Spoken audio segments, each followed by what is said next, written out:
ان کے لب رنگی کی نچھاور تھی کہ جس نے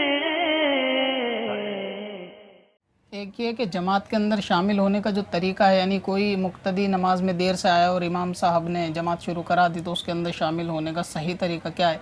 دیکھیں، اس کے اندر اول تو دو صورتیں ہوتی ہیں امام یعنی جماعت کے اندر، یا تو امام رکوع کے اندر ہوتا ہے یا پھر امام سجدے کے اندر ہوتا ہے۔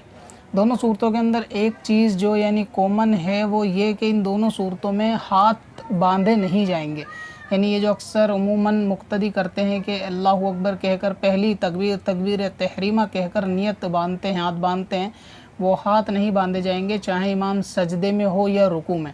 دونوں چیزوں میں ایک فرق اور بھی ہے، یعنی اگر امام اول یہ کہ رکوع کے اندر ہے تو آپ پہلی تکبیر کہیں تکبیر تحریمہ اللہ اکبر کہتے ہوئے ہاتھوں کو چھوڑ دیں، ہاتھ باندھے نہیں، اور اس کے بعد دوسری تکبیر کہتے ہوئے آپ سیدھے رکوع میں آ جائیں۔ یہ پہلا طریقہ ہے، جبکہ امام رکوع کے اندر ہو، یعنی پہلی تکبیر تحریمہ اللہ اکبر کہیں اور ہاتھوں کو چھوڑ دیں، باندھے نہیں،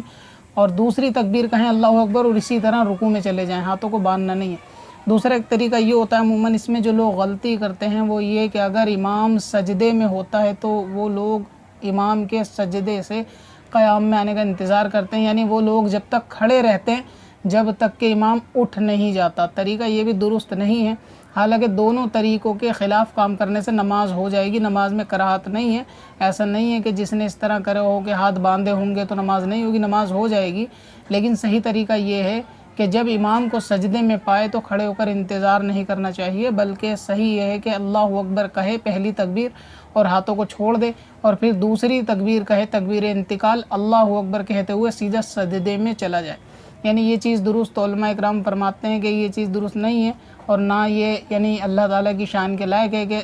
امام مسجد کے مقتدی یعنی قوم تو اللہ تعالیٰ کو سجدہ کر رہی ہو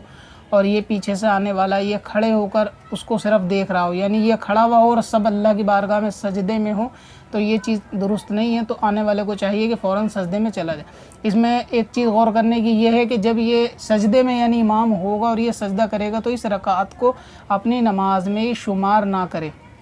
یعنی اس کو رکعت نہ جوڑے، اس کے علاوہ پھر یہ وہی جو اس کی بقیہ رکعتیں ہیں یہ اس کو مکمل کریں۔ تو دونوں طریقوں میں یعنی رکوع میں اور سجدے میں شامل ہونے کا یہی طریقہ کہ ہاتھ نہیں باندھے جائیں گے، یعنی بس پہلی تکبیر یعنی اللہ اکبر کہی، ہاتھوں کو لٹکا دیا، پھر دوبارہ اللہ اکبر کہتے ہوئے رکوع میں چلا جائے جبکہ امام رکوع میں ہو، اور یہی صورت سجدے کی ہوتی ہے کہ اس کے اندر رکوع کی بھی ضرورت نہیں، سیدھا سجدے میں چلا جائے، اس رکعت کو شمار نہ کرے، مگر کھڑا رہنا بھی درست نہیں اور ہاتھوں کو باندھنا بھی نماز کے اندر یعنی درست نہیں، جبکہ جہاں قرات پڑھنا مقصود نہ ہو تو وہاں ہاتھ جو ہے نہیں باندھے جاتے۔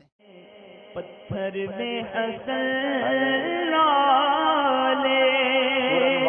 پرنوار